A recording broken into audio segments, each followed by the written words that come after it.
Amanina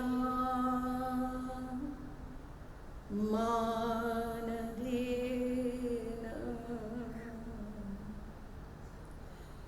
Kirtaneya Sada Hari Nadhanam Najanam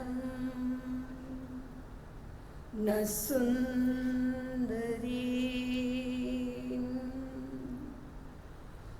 Kavidam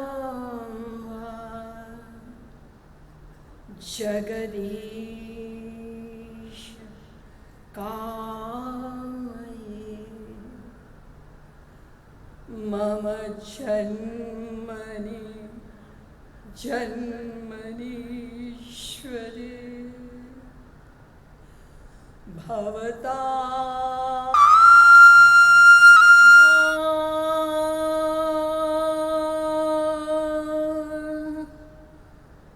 Bhaya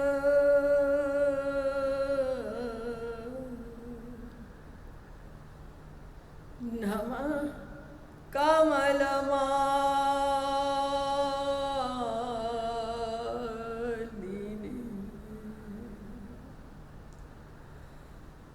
Namah Kamalapadaya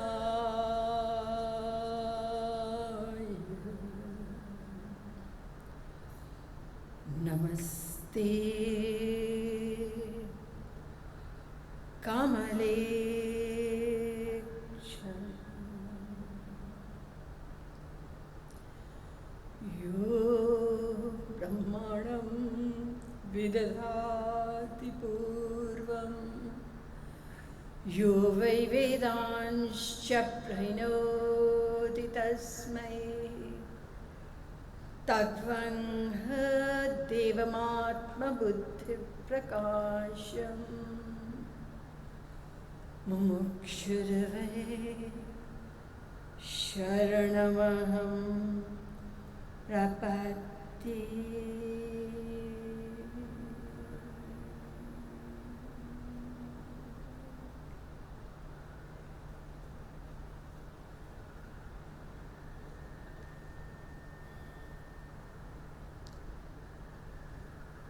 Dear, very specially graced divine souls,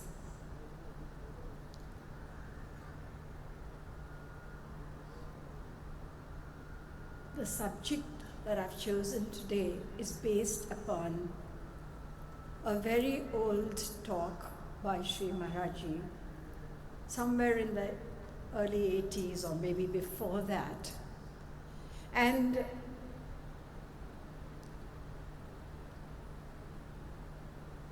this talk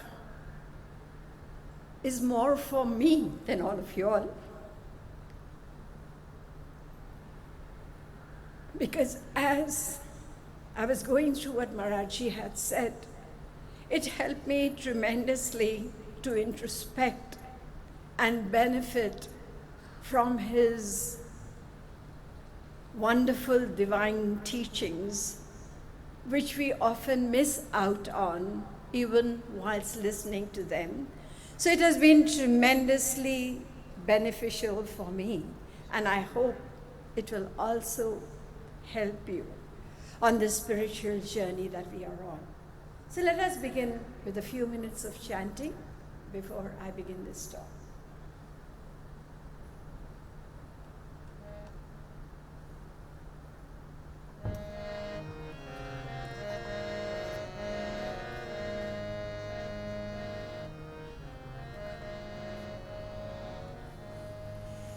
दीन बंधु दीनानाथ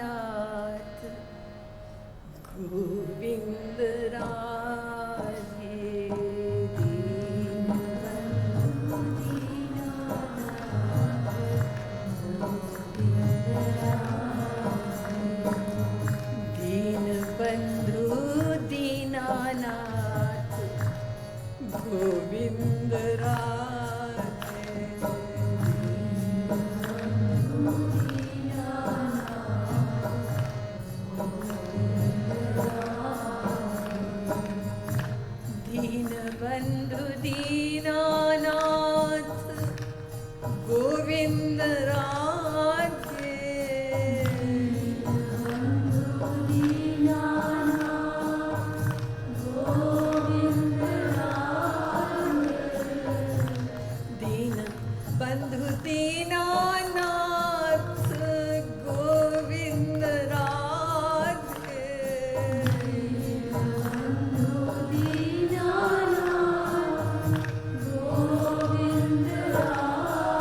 दीन बंधु दीनानाथ गोविंद राधे।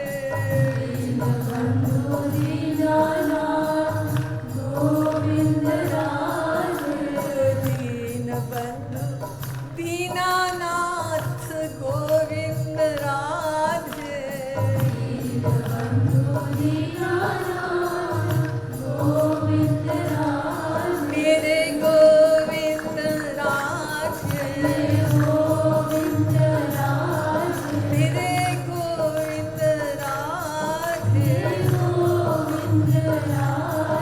मेरे गोविंद राधे। मेरे गोविंद राधे। ओ दीन बंधु दीनानाथ गोविंद राधे। दीन बंधु दीनानाथ गोविंद राधे। ओ दीन बंधु दीनानाथ गोविंद राधे। दीन बंधु Dinanath Govind Radhe.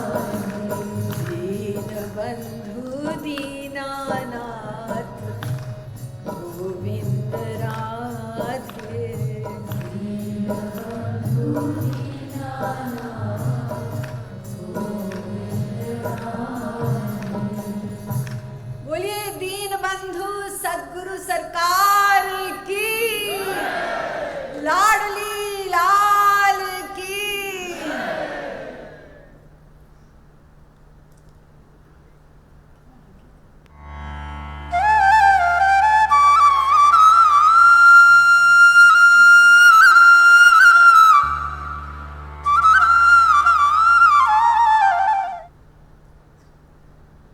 Now please pay full attention.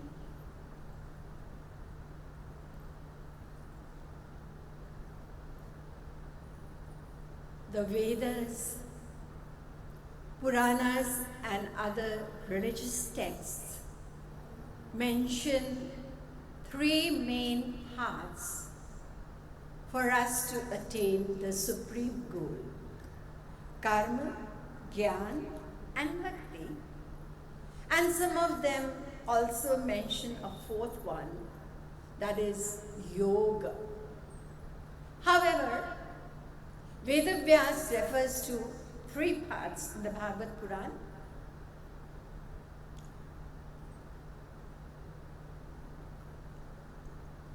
Jnanam karma cha bhaktischa. Three parts. Kandatrayatmako Veda. Even the Vedas have been divided into three sections: Karma Kand, Jnana Kand and Bhakti Kand. Now all these paths, if they are correctly followed, they can lead us to our supreme goal. However, all of them are difficult. Some are difficult and some are very difficult.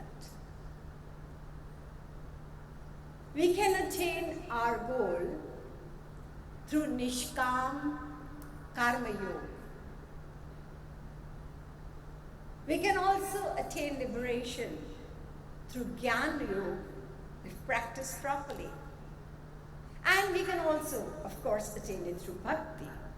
But let us briefly consider each one. As far as Karma Yoga is concerned, we need to have complete knowledge of the injunctions and prohibitions, all the do's and do nots, as well as the correct procedure, vidhi, of performing the rites and rituals. And the main condition is that it should be nishkam, which means selfless. No expectation of any reward. So many strict, demanding conditions. So karma is not just difficult, it is very difficult. And what about Gyan? Gyan is extremely difficult. Gyan ke panth, kripan ke dhara. It's like walking on the sharp edge of a sword. Kahat kathina, samjhat kathina, sadhana kathina vivek. To explain this path of Gyan is difficult. To understand it even more difficult than you can imagine how difficult must be the actual practice. Doesn't Sri Krishna say to Arjun, Kleshodikatarastesham avyakta sattachetasam avyakta hi gatir dukkham deha vadbhira mapyate. 12th chapter, 5th verse. It is not only difficult, but extremely difficult for embodied beings to worship the formless aspect Arjuna. Now you might think, if this path is so difficult, why would anybody even attempt to follow it? Yet, there are those who do, because some people like to be adventurous. The boat is available to cross the river, and a person wants to swim across, even though there could be a danger of drowning. You also hear of thousands of people who venture to climb Mount Everest every year, and so many die in the blizzards and avalanches. Yet, this is their passion. So, Gyan is extremely difficult. Let's come to Bhakti. Bhakti is also difficult.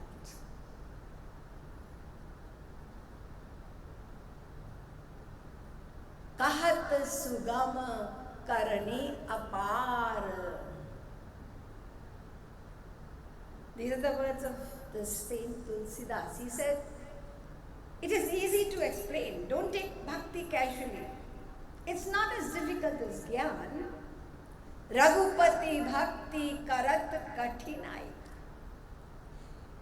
It's not as difficult, it's easy to explain, but when it comes to practice, it is difficult. Now it's common sense for us to think, if it hadn't been difficult, would we have been still in this miserable state since time immemorial? All those saints to encourage us. It's from their level. Kahahu bhakti path kavan prayasa yog na jap tap makh upvasa. Bhakti is so easy. There is no need of yoga. There is no need of any austerities or penance. You don't need to fast. No difficulties at all. No complications. This is because they are talking from their level. Listen to the reality. Gauranga Mahaprabhu said something very meaningful. Bhakt vatsalataya iti shrute mamakam hridayamashukam pate. O Sri Krishna, although it is said that bhakti is an easy way to attain you, but when I hear your name, Bhakt Vatsal, then I tremble with fear. I stand no chance of attaining your grace. Because Bhakta Vatsal means one who graces devotees.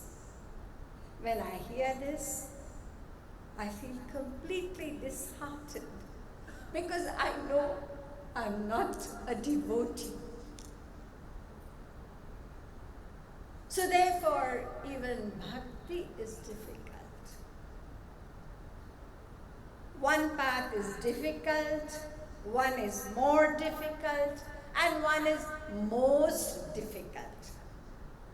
Like you say, good, better, best, or you could say bad, worse, and worst.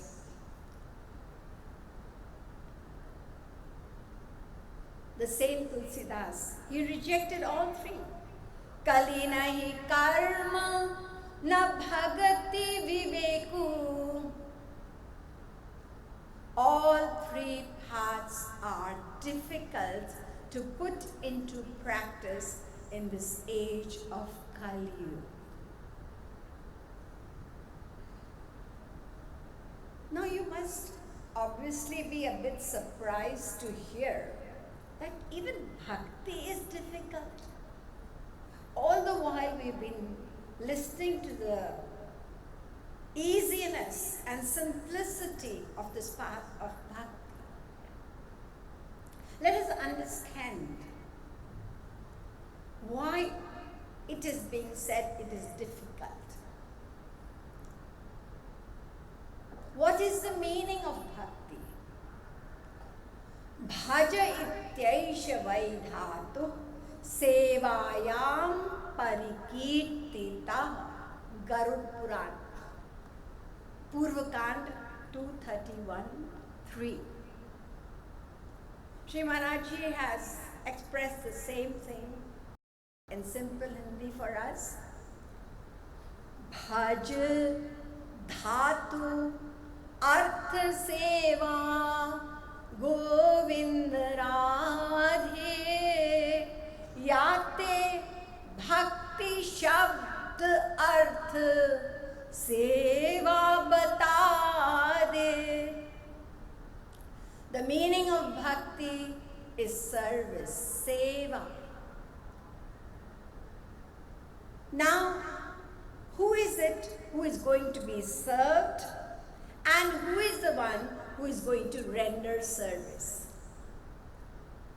The one who is going to be served is the Almighty, worshipable, Supreme Being God, and the Guru, who is non-different to God. And who is going to worship?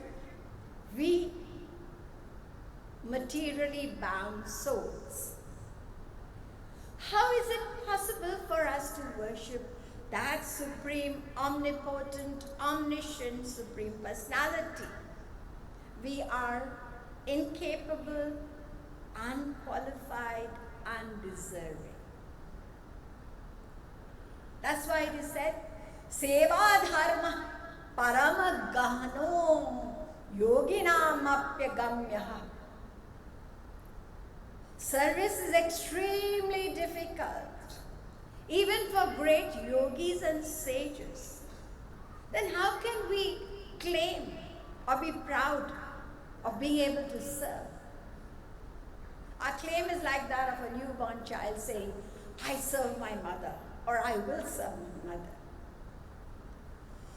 So, this pride of being able to serve, we can understand it is absolutely an ignorant claim. We don't know the meaning of service, so how can we serve? Whatever we are doing is actually speaking our duty. We should be doing millions and millions of times more, because as the scriptures declare, Prithivyam nasti tadravyam yadgatva chanrino bhavet. Again, Sri Maharaji explains this for us in Hindi. Sara Vishwa Dan Karo Govind Radhe To Bhi Guru Rena Tena Urena Kara De.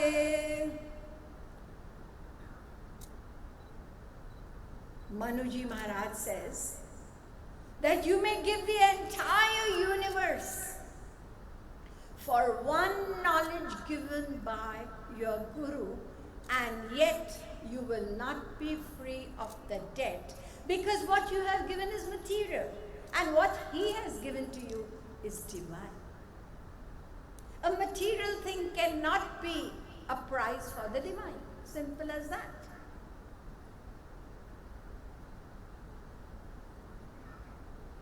Now it is up to the Guru. Suppose a person surrenders everything to him, then out of his mercy, he can free you of the debt. This is a concession, but mind you, this is not a price. And for most who give a little out of all that they have and they think they are serving, they are only boosting their pride and ruining everything. Shri Maharaji says that I can never accept that any person in the material world can serve perfectly. It's impossible. Yes, there is one thing, one service we can do, is that realize that we cannot do anything.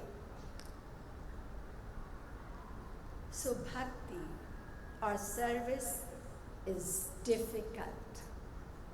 All three paths are difficult, and they are for very, very qualified, deserving people. For everyone else who is helpless, who is incapable, who is destitute, there is a fourth path, and that is the path of humility. Now, before we go into this path of humility, I want to give you a couple of examples of those who try to serve. You must have heard about Swami Haridas, the descendant of Lalita Sakhi. King Akbar was a patron of Hindu saints, and he was very curious to meet the Guru of Tansing. He disguised himself, went to Vrindavan, and he was amazed, ecstatic to hear the singing of Swami Haridas. Ever since he was desperate to be able to serve him, and frequently sent messages to this great saint. However, the saint ignored him, and finally, when these messages were repeated and King Akbar said, "At least give me a chance to serve Vrindavan." So Swami Haridas said, "Well, if you really want to, there is a broken step on the ghat of the Yamuna. You can have that repaired." He sent his disciples with the king to show him that broken step. Now the king felt very humble. He thought, "I'm the king of Hindustan. I have built so many mosques and fortresses, and I think the saint doesn't understand what I'm capable of. He gives me this small petty task of repairing a step." However, he didn't say anything. Internally, he felt really bad and humiliated.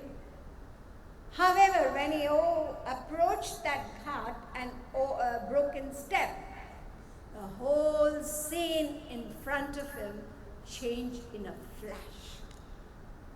He saw the ghat was made of gold and silver and studded with rare precious stones which he had never seen in his life before.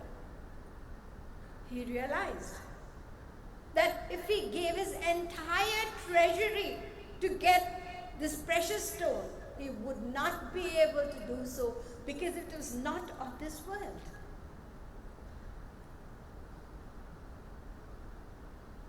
Now he internally felt humble and returned to Swami Haridas, prostrated before him, and admitted his incapacity, even as a king, to do anything for Vrindavan. Even kings cannot serve divine personalities. You must have heard the encounter of the great King Alexander with Diogenes.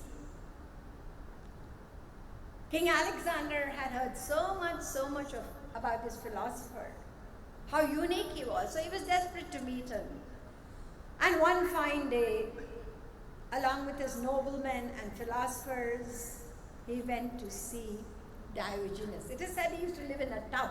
But that day, he was out, lying in a pool of sunshine on the grass and enjoying the early morning sun, the warmth of the sun on a winter morning.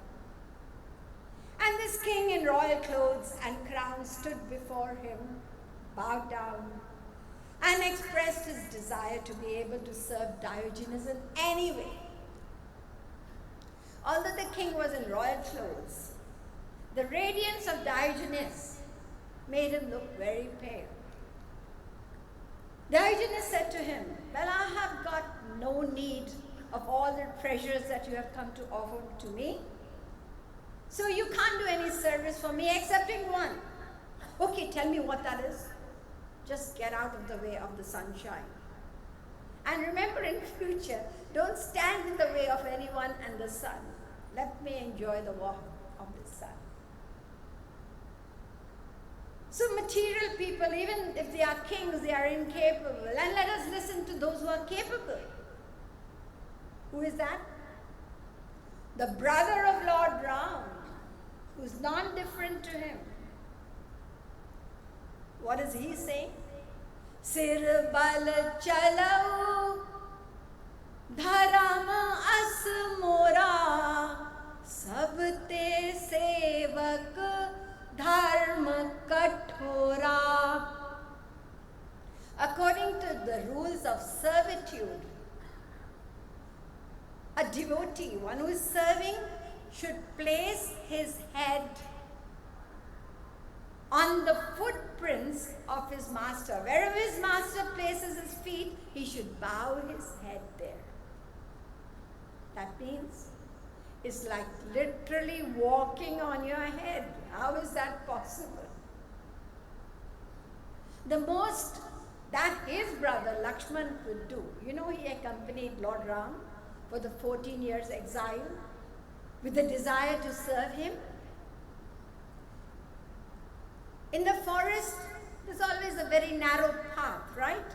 And Lakshman would walk on either side of this narrow path to avoid stepping on Lord Ram's footprints. So he was walking on thorns and stones. But what would he do in the palace? If he was to serve Lord Ram in the palace, he would obviously have to go to his room. Now, was it possible for him to avoid stepping on his footprints? Because they were all over the palace, inside and outside. How would he go inside his room? The only way was to take the sky route and jump from the roof. So service, which is bhakti, means to serve. It is extremely difficult for people in the material world, and especially Kali Yuga. So for us, the path that is open to us is the path of humility.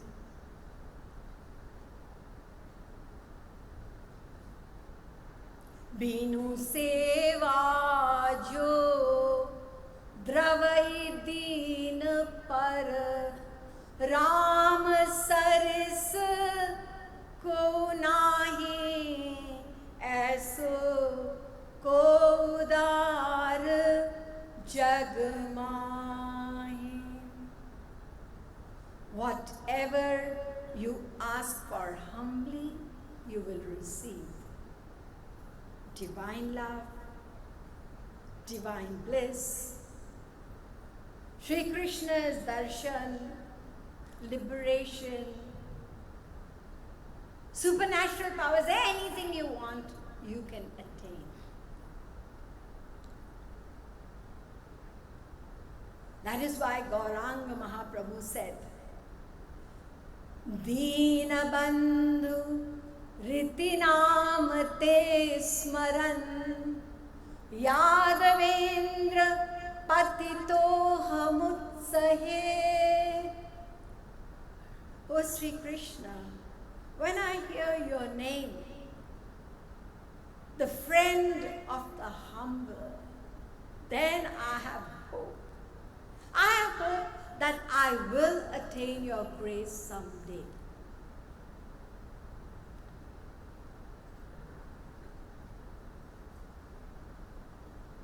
पतित पावन नाम सुनि तव होत साहस बनहि काम. भक्त वत्सल नाम गोविंद राधे डरो दीनानाथ उर साहस बढ़ा दे. I have hope when I hear this name, the one who is the Lord of the humble souls.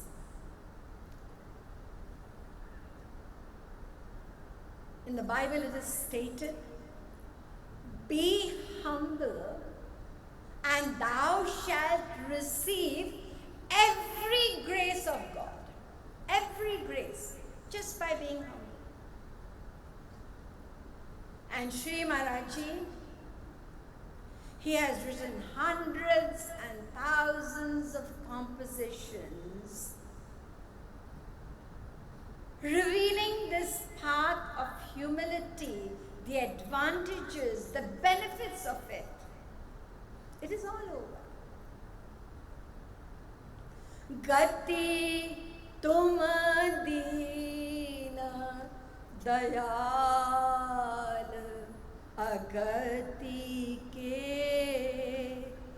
Gati tum deena dayal agati ke.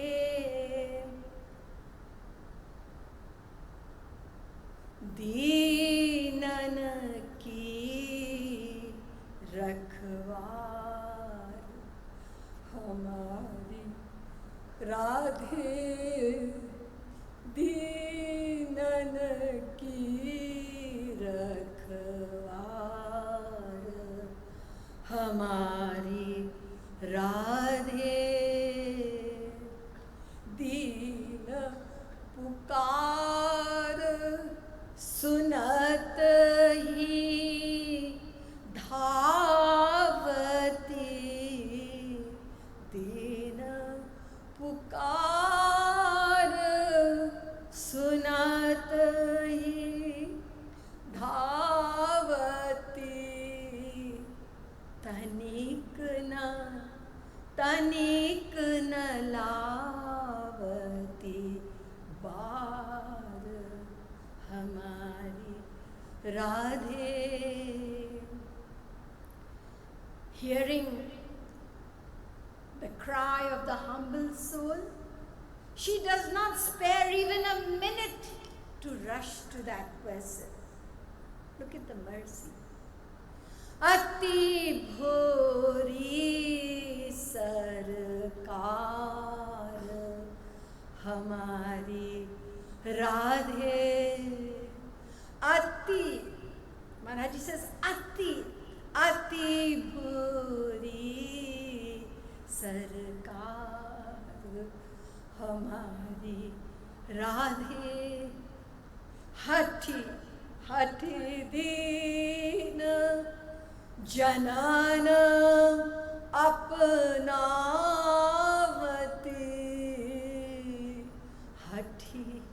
Hati deen janana apnavati.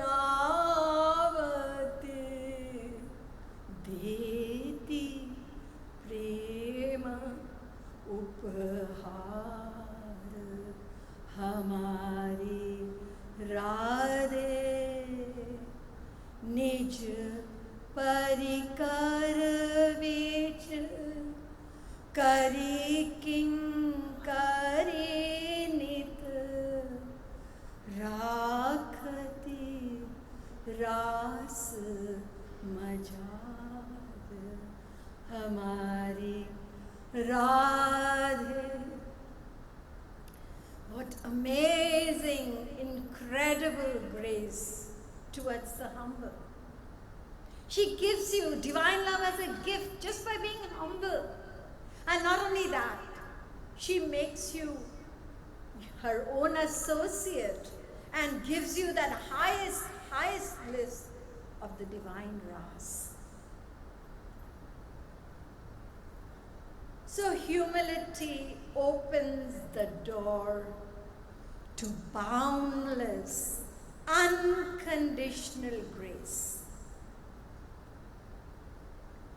All we have to do is to make humility, to give humility the highest place in our spiritual practice, because humility is the mother of all virtues and excels all other qualifications. And one who lacks humility lacks everything.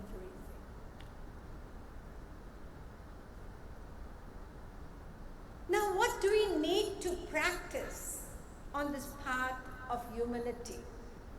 What is the practice? We don't need to do anything except realize our actual, destitute, helpless, and fallen condition.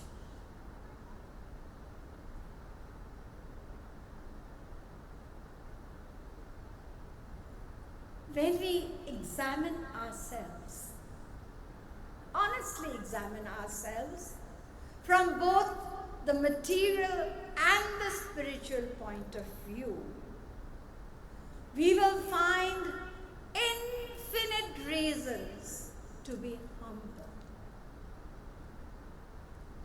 Let us seriously think what belongs to God and what belongs to us. Suppose we were to offer everything that belongs to God. Whatever belongs to Him, we offer it. Then we would be left with literally nothing except our greatest enemy, and that is our false pride. Isn't this whole creation His? Yes. Even this body which we are so attached to and possessive about, it is He who gave it to us? Yes. And what about the soul? We repeatedly hear that this soul is a part of Him. Ancho nana vyapadeshat mamaivansho jiva loke ishvaransha jiva vinash.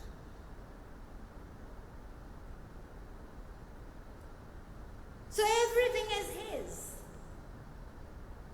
Guru ne bataya mohi Govind Radhe, unhi ka diya hai sab, unhi ko luta de. We only suffer from false pride. Once a king was sitting in his court, and all the people, the courtesans were singing his praises, admiring him.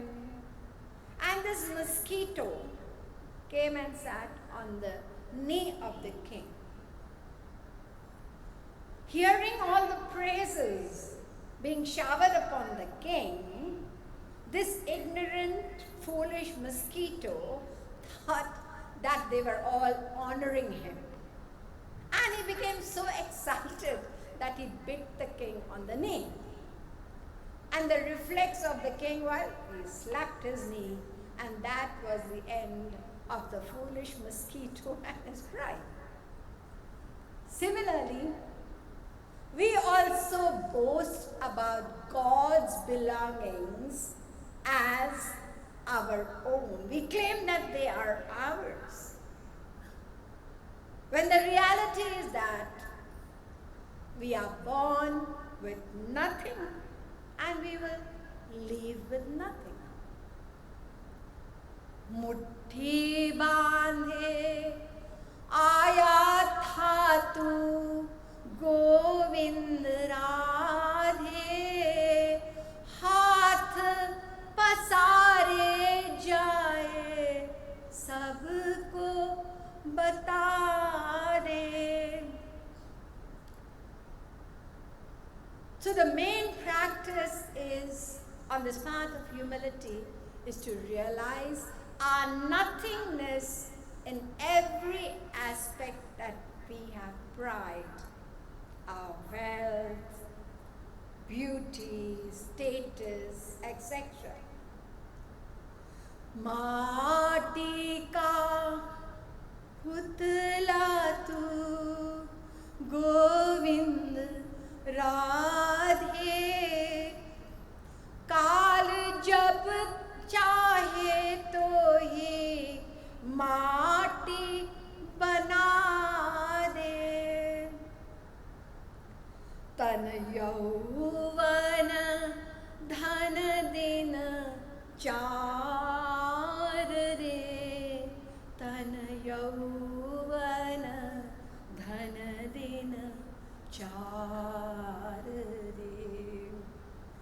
बड़े बड़े सुंदर तनवारे, अंत भये जरी छार रे, तन यौवन धन दिन चार रे. बड़े बड़े अगणित धनवारे, अंत चलत सब झार रे, तन यौवन धन दिन चार रे. बड़े बड़े जे रहे कहावत, नाम न तीन संसार रे, तन यौवन धन दिन चार रे. Sri Maharaji is repeatedly teaching us about our insignificance through his compositions.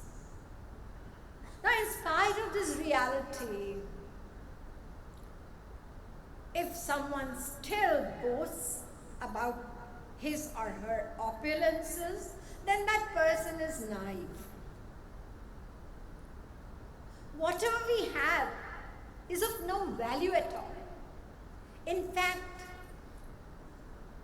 all that we have in terms of material splendors, they are actually an obstacle on this path of humility, because it leads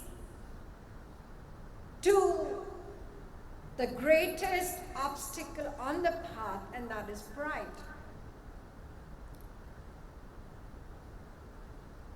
It's an impediment to receiving divine grace. One who is materially exhausted will be humble, and one who has material things in plenty, that person is bound to be arrogant and pride. Nahi ko as janma jag mahi, prabhuta pay jahi mad nahi. It's very, very slippery ground, this pride. It creeps in every place, and it's the most hidden enemy of ours. And that is the reason why you know that we have one example in history, that of Kunti. She actually asked to be deprived of this world. She actually said to Sri Krishna, I want absolute absence of this world, because all this leads to pride. And where there is pride, then I will lose out on you. Vipada santuna sheshwar tatra tatra jagat guru janma ishwarya sruta shrivi redhamana madah kuman. 1825, 1826. So when we have material possessions and we are not aware of their insignificance, then what will happen? We are bound to be attached to them. And if you think that they are yours, then you will not think that God is yours. If you love the world, then you will not love God. If you do not follow the right path, then you will follow the wrong path, and that too at a great speed. Why? Because human beings have the capacity of knowledge and they also have intelligence. And therefore, if they do not follow the right path, then they end up doing more wrong in this age of Kali Yuga. Jnanam hitesha madhiko vishesho jnanena hina pashubhir naranam. Bhartrihari said, if you misuse this gift of knowledge, then you'll become worse than an animal. And that's evident. Have you heard of animals committing suicide? Probably they would. When they are in contact with human beings and they are troubled too much, they might end up doing that. Try teaching a donkey to steal. Do it. Spend one lifetime doing it. What's going to happen? Total failure. And even if an animal steals, you see a cat stealthily going into the kitchen to drink some milk, but everything is open, and where are they going to hide those goods? And what about us? We are stealing. If you ask yourself, have I stolen anything? Not really. I haven't. But you're mistaken. We are stealing all the time, all the time. When our outward actions are totally opposite of what we are thinking inside, that is stealing. And this stealing we have been doing with God and the Guru.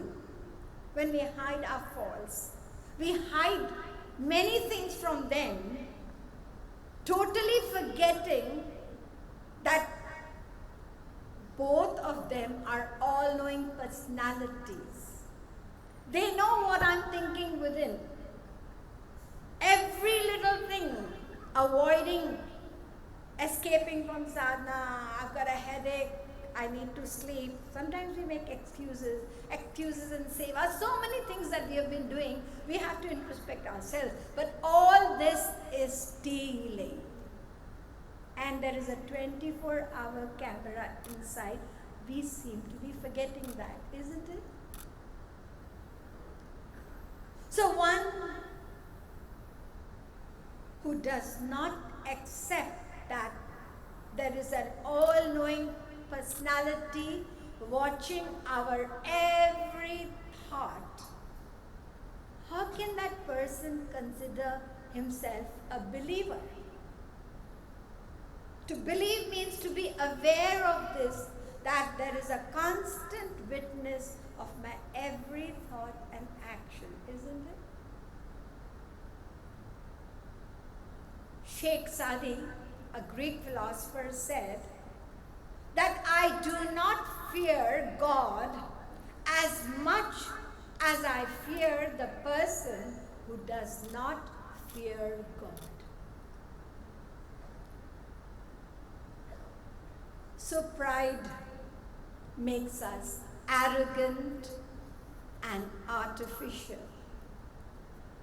And humility brings us close to our original state, to the reality.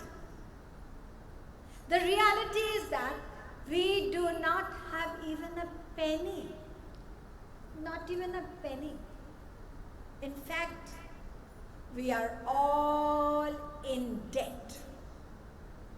And the debt that we are in is very, very vast. And each one of us is in debt. All the countless sins and virtues that are accumulated in the form of sanchit karma, which we still haven't worked out, that is our debt. Now, even if we were to spend infinite lifetimes trying to work out this accumulated sanchit karma, it will not end. That which is limited can come to an end, but that which is unlimited, how can we end that? So we are all in debt, really speaking. And when we seriously think, all this path of humility is about thinking, about reflection, of realizing, that's what it is. When we seriously think about this debt, then we are bound to realize our destitute condition. I am nothing but a bundle of sins of countless lifetimes. Shri Maharaji has written a pad, hasn't he? Ho patak avatar aho hari. Ho patak avatar aho hari. Latkat tav tanu Roma prati jo brahmand apar aho hari. त्यों हमारे हों शत कोटि अजामिल रह प्रतिरोम मझार अहो हाँ पातक अवतार अहो तुम अरु तुम्हारे जन कोटि यतन करी हारे बार हजार अहो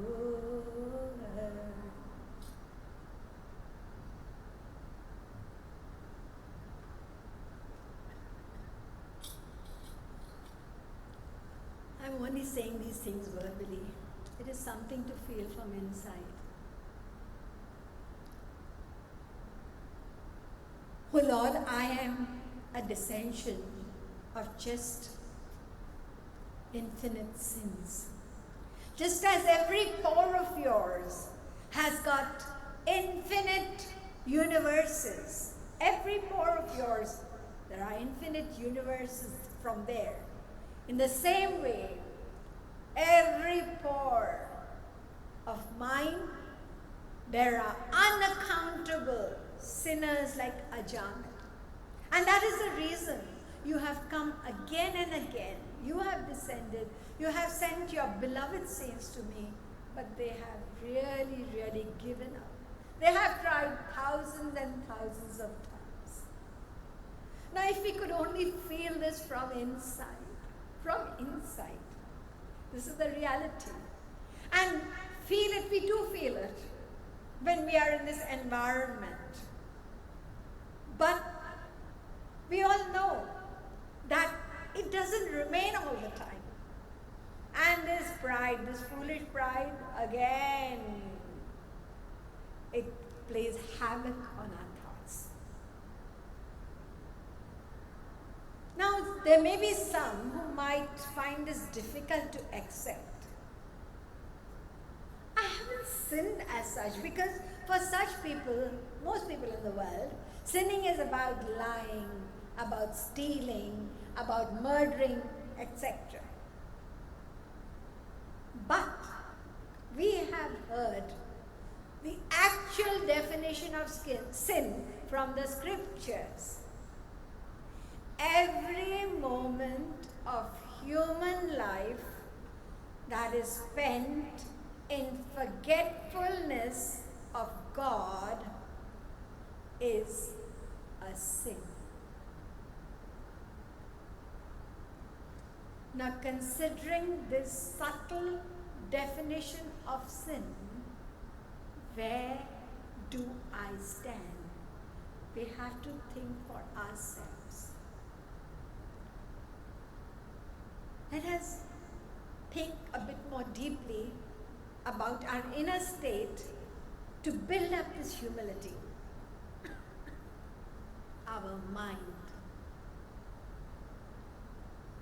All of us are mentally diseased, isn't it? And the diseases that we suffer from, they are million times, trillion times more chronic and fatal than any physical disease that we could have suffered from in countless lives.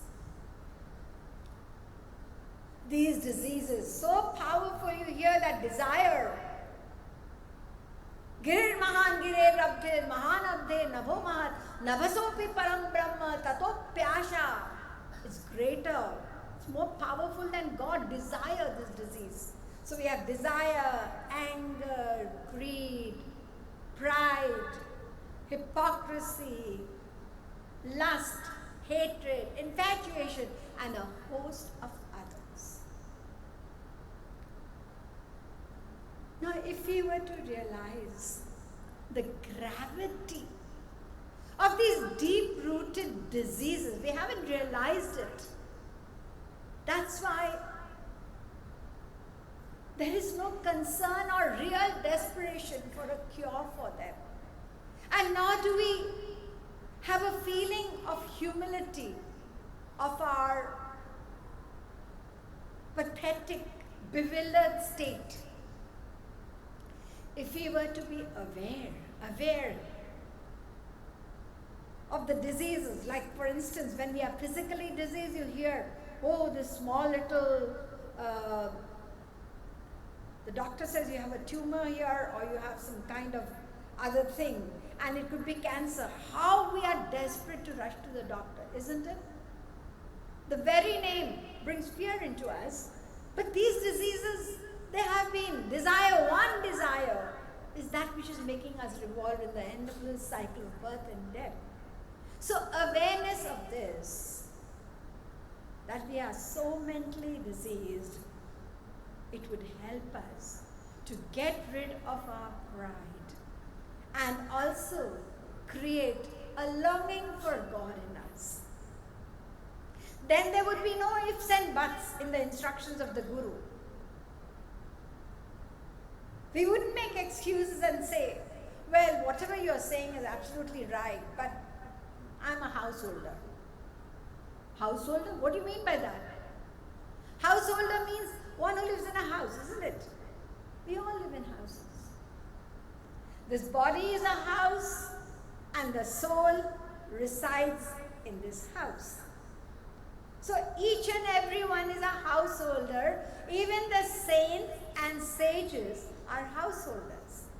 Then what is the difference between you and them? Yes, Maharaji, you are right. I will do just as you're telling me once I retire. Once you retire, that's nonsensical talk. Sri Maharaji warns us repeatedly that one who procrastinates even for a moment, he will never ever attain his goal in countless lives.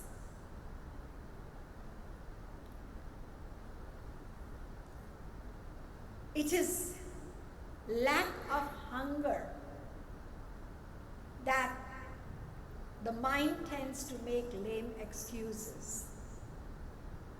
All our procrastination, all our laziness, all our complacency, all our carelessness is due to lack of spiritual hunger.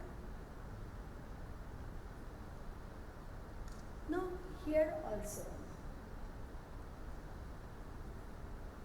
We can ourselves, because this is something we have to find out for ourselves, how much thirst for our goal do we have?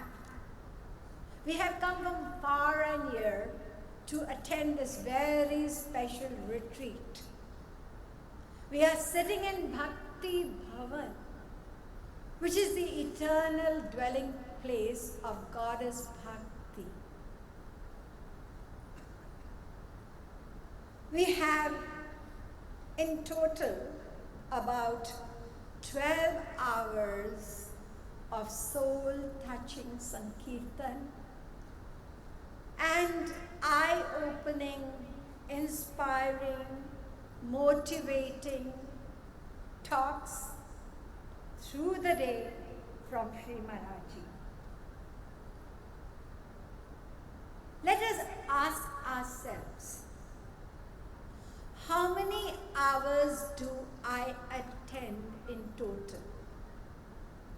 And out of the hours that I attend, how many hours is my mind focused and absorbed in Roop Dhyan?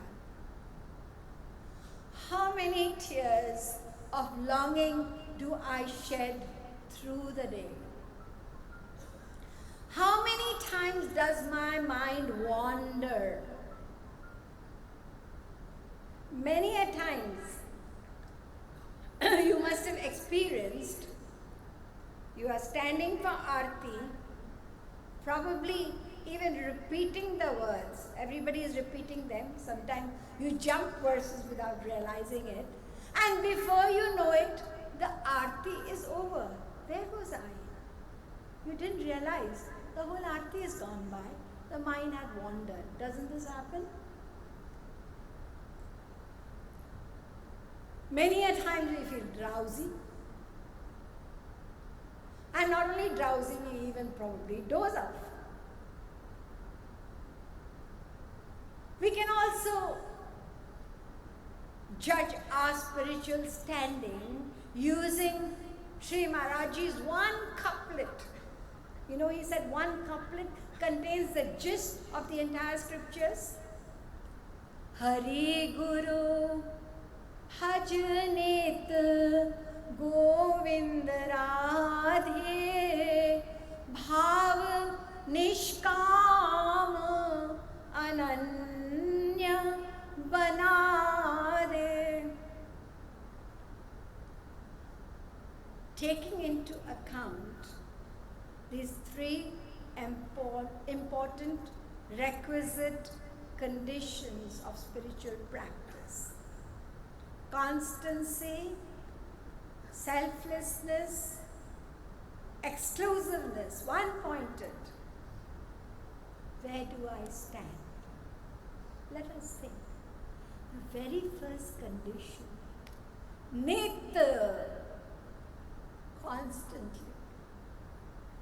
Sri Krishna repeatedly insists upon this. Ananya Cheta Satatam Smarati Nityashaha Nitya Yuktasya Yogina. One verse, 8:14. Satatam Kirtayanto Mam, 9:14. Ananya Shintayanto Mam Ye Janah Paripasate Tesha Nityabhiyuktana, 922. Everywhere, this important condition of constancy. When we think of that condition, we are bound to feel humble. Of course, there could be some special souls here who are engaging in this constancy. I'm talking about everybody in general. Constancy. Where do I stand? And what about the innumerable spiritual transgressions we have committed in the past, and we are not watchful enough, because this is the greatest, you could say, loss. Whatever we do in terms of spiritual earning, we lose out with spiritual transgressions, and especially if we are not aware of them. Because we are human, we are bound to make mistakes. But the more we are aware of it, the more it will lead to humility, and that is what God loves. We heard this morning in Sri Marathji's talk, God wants humility, He loves humility. Give it to Him and He is pleased. He will shower grace on you. So the more humble, when we realize our destitute, helpless, hopeless state, we will be more and more humble. The more humble we are, the more we will benefit from that divine court of our beloved Radharani, where people like us, aspirants like us, are respected. We are loved. Just imagine, by admitting our faults, we will be respected. As Maharajji says, na, Bane thane jane jao. Don't pretend what you are not. That is also a grave offense, hypocrisy. Just go as you are. So the humble are respected and loved. Yehi darbar deen ko aadar jo janan chah jaaniye. Deen janana hi pyar karati nit deen bandhu sarkar hamari radhe. Hit adham udharan deh dhare binu karan deenan नेह करे. जब ऐसी दया दरबार फिकिर मोहि काहे की. Something so incredible, the highest grace is available to us just by being humble. Why are we losing out? We can see the advantage, learn the advantage of humility even from nature. Water will flow first into the lowest part, isn't it? The example of grass is there. To be humbler than a blade of grass. We trample the grass, no complaints, and gradually, even through storms, because that grass has the art of bending, it stands up again. Whereas the tall tree, the proud tree, in a storm, if it falls down, it will never stand up again. Be tolerant, as tolerant as a tree. It's a giver. So the humbler, the lower a man is before God and the Guru, the fuller and the speedier will be the inflow of grace. Humility can be compared to lying down. Just lying down. Whereas the other parts, they can be compared to running, walking, or standing. There is a possibility of falling, isn't it? But if you're lying down, you will not fall. You're just lying down. As the saying goes, if you are humble, you will never stumble. So what's so difficult about just lying down? That is being humble. Now if a person says, even that is difficult, very difficult, who will say that? A person who is proud and arrogant, isn't it? That person doesn't want grace. That person doesn't want to attain that supreme goal of his, because grace is available over here. You must have heard that quote from the Bible. God resisted the proud, but giveth grace unto the humble. Even the great Saint Ramakrishna Paraman said, the water of God's grace cannot collect upon the high mound of egotism, it runs down.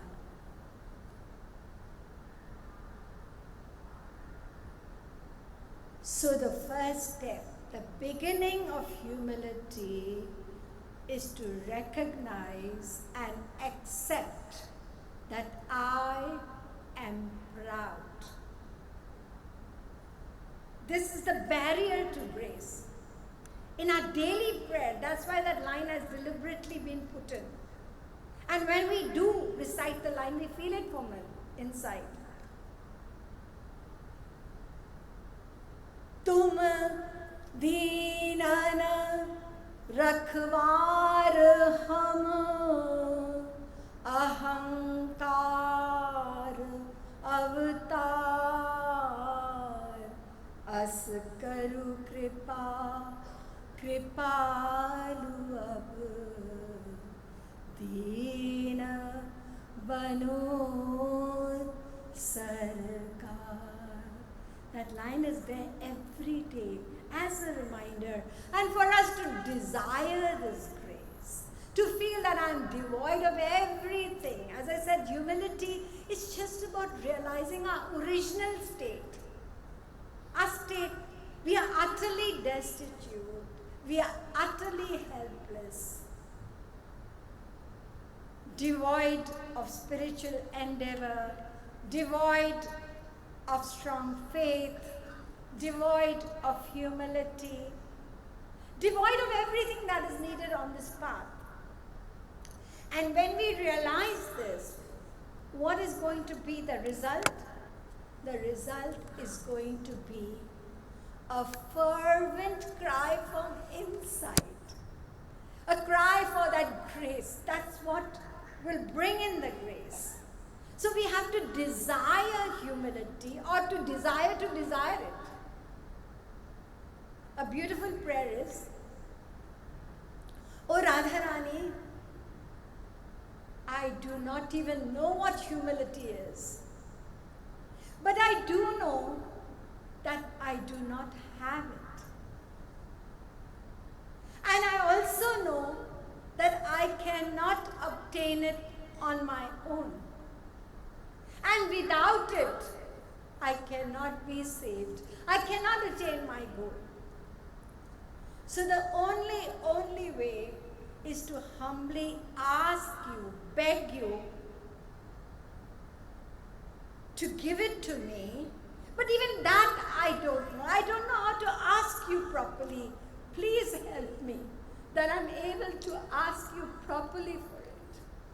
And also give me that humility where I'm not even aware that I'm humble. As I said, pride creeps in everywhere. I am a devotee, I am humble, everything is lost. If pride creeps into humility, it's finished. Deenata ho ऐसी जामे गोविंद राधे, दीनताभिमान होना लेश बता दे. There should not be even a trace of ego. I should not even be aware that I'm humble. Now, having listened to and understanding the indispensability of this fourth path of humility for all of us, let us listen to the highest spiritual knowledge, which is over and above everything else. Our spiritual journey, it begins and it ends with the Guru. It is the Guru who patiently teaches us, guides us right from A to Z. It is He. The first thing is the knowledge, the gist, the essence of the scriptures, which we wouldn't have been able to attain in millions and millions of lifetimes on our own. And it is given to us with such simplicity and ease. What is the form of spiritual practice? It is He who guides us. It is He who gradually brings us to a little by little of selflessness. It is He who inspires us to this path of humility, makes us aware of our pride. It is He who thrashes, because He can see our ego. We are not even aware of it. So He is the one who thrashes the ego. We want to protect it, but He knows that this is the greatest impediment. So at every step, it is He who helps us, and He is doing it for us. And therefore, with these lessons on humility, we will be able to surrender. We will be able to surrender in a correct way and with a speed to the Guru to receive that divine grace which is available to us, limitless, unlimited, and the topmost grace. All we have to do is to surrender. Purna prapanna ho ja Govind Radhe, ban ja patang dori Guru ko thamare, sacha hoy Sadguru Govind Radhe, sachi ho sharan jo to begari bana de. Guru Mata Shishu Man Govind Radhe, Vimal bana ke Hari God bithare. Surrender your mind to Him. The worst, the most impure mind, He's ready to receive it. Give it to Him. Don't keep taking it back. So we have to work towards offering this impure mind of countless sins, and He will purify it, and He will make it ready. So it's all about surrender to the Divine Master and On the one hand, there is this lesson of humility, but before we start feeling too depressed about it, I'm useless, I'm no good, it gets you to that. The other side is that we can feel very, very, very proud and blessed because we have the topmost authority, Jagat Guru Tam. Think about it. The topmost authority. Not just an ordinary saint, a Jagat Guru. And a Jagat Guru, he's the topmost of all Jagat Gurus. And not only that, Rasikuva. He's giving us the highest love of that realm, which nobody even knows about. The dissension of grace and love of Radharani. He has accepted us, whatever we are. How blessed we are. We have to remember that as well simultaneously to encourage us to be more humble to receive the grace. So therefore remember again a line. औरन को गुरु हो या न हो, गुरु मेरो कृपालु सुभाग हमारो, गुरु मेरो कृपालु सुभाग हमारो। बोले जगत गुरुत्तम भक्ति योग रसावतार हमारे सद्गुरु सरकार की, हमारी प्यारी प्यारी अम्मा की, श्री भक्ति धाम की जय जय श्री राधे जय।